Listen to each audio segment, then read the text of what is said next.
UFC is looking to book Sean O'Malley versus Frankie Edgar at UFC 268 on November 6th in New York City. Edgar's ranked number 8 at bantamweight. Recently, O'Malley talked on the No Jumper podcast about how he'd rather fight easier unranked fighters than tougher ranked fighters because he's getting paid the same. People want me to fight someone ranked. They wanted me to fight someone ranked last fight. I was supposed to fight Luis Smolka.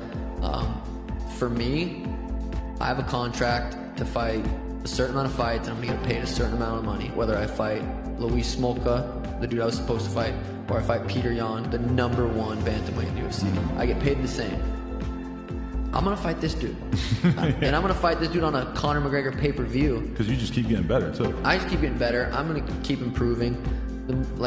Chael Sonnen always says it, fight the worst dude on the highest part of the card. Weird thing is the UFC seems fine with O'Malley doing this, but there's probably hardly any fans interested in watching him just crush guys he's way better than and heavily favored to beat. If you're O'Malley's manager, friend, or family, then yeah, they'd probably like this situation. But as a fan and consumer of the UFC product, there's no point in watching a fight like that. There has to be some intrigue as to what's going to happen in a fight for it to be compelling. If it's a foregone conclusion that he's going to win, what's really the point in watching? For O'Malley, it's a smart business decision, but no fans are entertained or inspired by fighters because of their business acumen. Executive intelligence is not what is compelling about MMA and MMA fighters. For this sport to exist in an entertaining way, you have to suspend intelligence to a certain degree, because if everyone's extremely smart, they're just going to abandon the sport altogether and stop fighting, because getting beat up by highly trained fighters is not good for your health. It's not smart.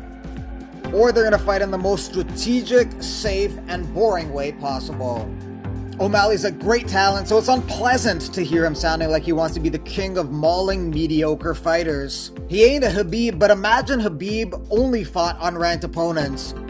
His undefeated record would be relatively inconsequential. It's kind of like a former UFC fighter who retired undefeated, ending his career 16-0. Great record, but because almost all his wins were against not elite competition, very few know his name. If you know, and comment below and let me know, and like and subscribe to keep up with everything MMA.